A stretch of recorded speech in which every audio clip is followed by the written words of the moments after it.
Pourquoi est-ce qu'on a des problèmes de terrorisme aujourd'hui ? L'islam est une religion qui vit une crise aujourd'hui, partout dans le monde. C'est une crise profonde.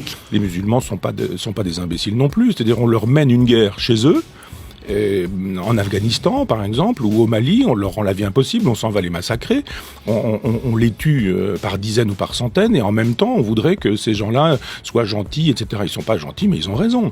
Des fondamentalismes, des projets justement religieux et politiques qui, on le voit dans toutes les régions du monde, conduisent à un durcissement très fort.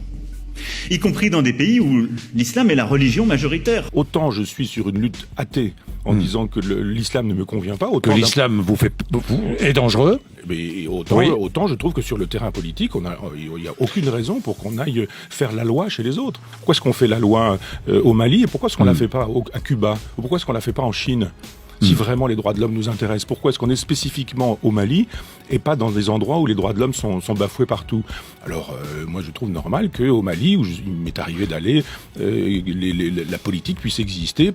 Une politique parce que faite par nous les défendons Maliens. d'autres valeurs que les valeurs défendues par les djihadistes du Sahara. Oui, mais ils sont chez eux. Et on ne va pas faire la loi chez les musulmans, enfin dans les pays musulmans, que les musulmans fassent leur loi. Pourquoi est-ce qu'on n'intervient pas en Israël ? Pourquoi ? Il faut arrêter de vouloir faire la politique coloniale qui est la nôtre dans des pays sous prétexte que ce serait les droits de l'homme qui nous animeraient.